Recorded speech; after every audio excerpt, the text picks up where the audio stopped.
Hi everybody, this is Dr. Austin, and I am going to go over the syllabus a little bit with you, just to see if I can clear up any questions that you might have. So you'll see that I am trying my very best to get the number of pages on my syllabi down. I have in the past had them up to 15 pages long, and that's kind of crazy. So I am also trying something new. It's called a graphic syllabus, and you'll have to let me know if you like it or you don't. It still has all of the same required information on it, but there's a lot of that kind of information that I can store in Blackboard. So there's a lot of things I tried to take out and really left only those things that I'm required to have in there by tech. So on that first page, whoops, try not to make you dizzy as I do this. I wanted to go over the course description a little bit. You already know that we're looking at the first question I got on there, how will you take student lives? That really is one of the big questions that this course is designed to help you to answer. So you are really ready to go when you become professionals and you move on out into the field. And that's a question that I had you all answer during your introductions as well. I have gone to doing introductions live on camera through what's called Flipgrid. Hopefully everybody's had a chance to get in there and look at some of those videotaped introductions. I think it's a much nicer way to introduce yourself rather than just using an introduction posting in Blackboard, because it makes it more real that you all are in a class together and you are all classmates there to help each other. So make use of that. I will try and have a couple of other assignments or questions that we'll do on Flipgrid just to give us that experience of getting to actually look at other people in the class instead of just having to read everything. So you can see my information here. I'm available most any time of the week.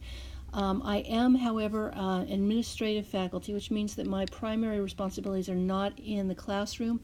I am doing administration work as well as the Director of Assessment and Institutional Effectiveness for Arkansas Tech. So I'm here 8 to 5, Monday through Friday, but it's really a good idea to either email or call to make sure if you're planning on dropping by my office, you want to make sure that I'm going to be here. Otherwise, it's always a good idea to just make an appointment to make sure that I'm here and ready to focus on you, so I'm not out working with faculty or working with other administration duties around the campus. My office is in Rothwell, room 454. That is in the College of Business. It's the only place they could find room to house this office when they started it up at Tech. So you can reach me by phone, you can reach me by email. I'm also on LinkedIn, and if you have not already done so, please go and request to join my group, so I can, and also if you have not joined the Student Affairs or the ATU College Student Personnel group on LinkedIn, please do that as well. It'll just have give us a good way to get in touch with you once you're gone, and to keep in contact with the network that you hopefully have created here at Tech. I'm also on Twitter. I find that to be a really great professional development site, so hopefully we can work with that throughout the rest of the semester as well. You'll see that there aren't any required course materials, and if you've been to the bookstore, you know that there's only an optional book. It's one that might be useful for you as you become more engrossed in your career development or in a career search, in fact.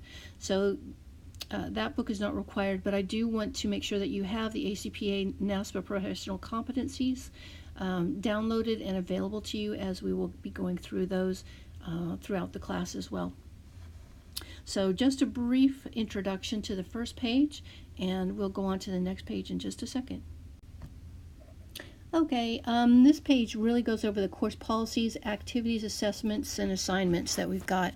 And it has a grading scale for CSP. This isn't something new. You all have been living with this one since you started courses in the CSP program. But it just tells you what the grading criteria are and what constitutes an A, a B, and a C. Obviously, you don't want anything less than that, and hopefully not even at the C level, so we'll work on that.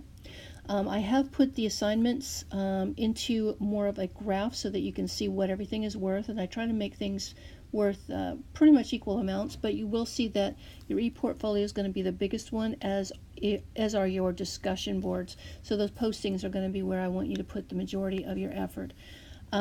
There are some course policies. Obviously, if we have any issues regarding accommodations, please get in touch with me and let me know that.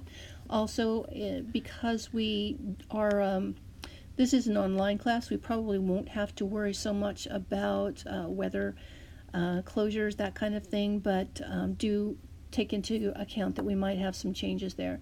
I also, because I am an administrator, will be out of off of the campus a couple of times during the semester.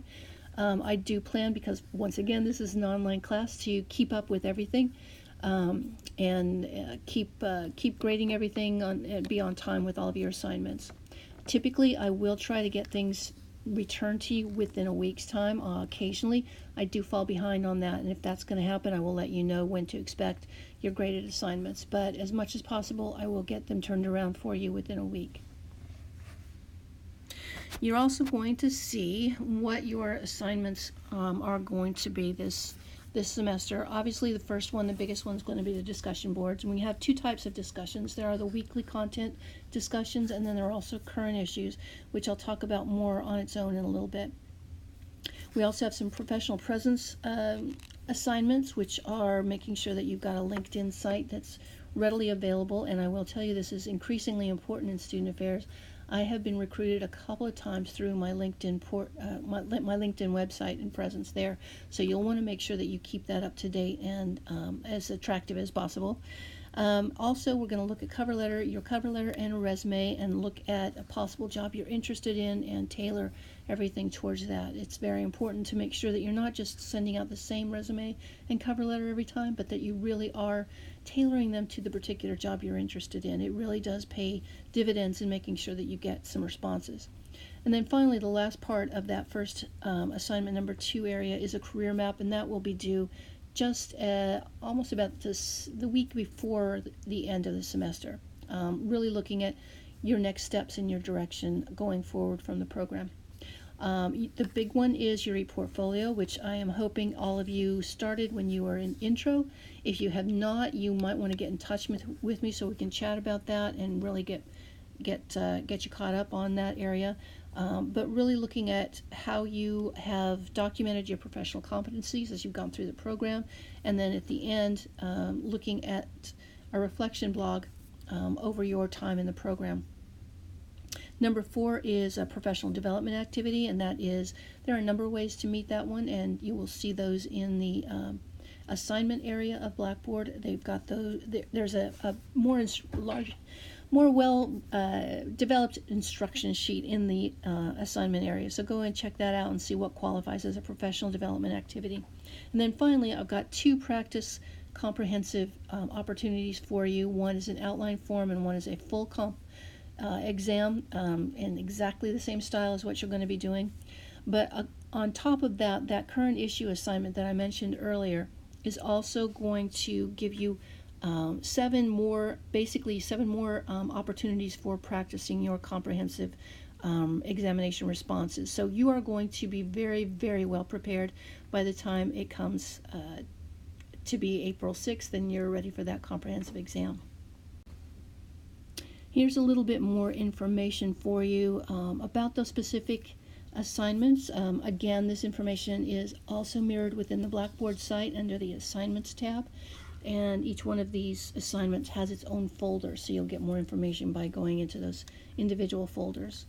I will say academic integrity is very important to me. That was basically my dissertation topic when I went through my doctorate. So that's something that's very important to me, and I like to see that statement on the bottom of your assignments when you're turning them in. A couple of other things in the sidebar that you can read. I really want you all to discuss things, and I want to make sure that you are in the course at least a couple of times a week would be a good idea. I typically check in at least once a day to make sure if there's something I need to address that I get that done right away. If there's something that I really want you all to pay attention to specifically, I'll send out an announcement with email. Unless on that survey in the Getting Started area, or actually no, it's in week 1. If you filled out that survey and you would prefer to receive things only by text, please let me know so that I can send that to you in that way. But typically I'm going to send out emails through the announcement part of Blackboard. Also, you can have disagreements with people. Just make sure that you are disagreeing on the merits of an argument and not being incivil towards your classmates or being disrespectful in any ways, and I think we're going to be in great shape. And the learning outcomes for the course, once again, if you've been into the Blackboard shell, you've seen the program map or the course map that I put together, showing you how each of the assignments relates back to a goal or objective I have for this course. And here I've got the 3 of them laid out: current issue analysis. I want you to be able to look at a situation or a development in higher education or student affairs practice and really be able to dissect it. And basically this is mirrored in what you're going to be doing through your comprehensive exam. You're going to be using all of the coursework that you have taken and developed and hopefully really digested well, and use all of those tools that you've gained throughout this program to really be able to address a particular student affairs problem. You'll also be doing some program integration, where we're going to pull together all of the different courses that you have used or you've taken throughout the program and fit them into your knowledge base so that you feel comfortable and see how everything relates to everything else, and how you can all be using this information for your comprehensive exam responses, but also just in your daily practice as a student affairs professional. And finally, professional development, and really looking a little bit more about what you're going to do as you move out of this program, and how you're going to keep yourselves current and really continue with lifelong learning, because that's something that you definitely want to model for your students as you work with them. The last thing that you're going to see on here is the course schedule, and there are 2 pages of that, and I've basically put it into the format of weekly assignments and to-dos, things you need to take care of. So every week starts off on a Monday, but if you are really ready to roll, you'll kind of look at what the week's events are for on Sunday evening and be really ready to go. So if there's any reading to be done or anything like that, hopefully you'll be able to complete that on the Sunday prior or the weekend even, so that you can make your responses on the discussion board as early as possible in the week, and then give everybody else something to respond to as well. One part of your grade for those discussion boards is that you will create your own individual response, but then you're also going to be responding to 2 of your classmates. And if nobody has put anything up there until Thursday or Friday, it's going to be really hard for you to complete your assignment. So be fair and be nice to everybody else, and get your original post up there as soon as possible, by no later than Wednesday, please. And give everybody an opportunity to get some good discussion going. This is where you're going to be learning the most, is just sharing ideas and getting tips and things that you might have forgotten throughout the program, but you'll get those reminders by having those discussions with your classmates. So I hope this was helped. It gives you a little bit of an idea of what we're doing this semester, and look forward to talking more with you all as we continue on until May.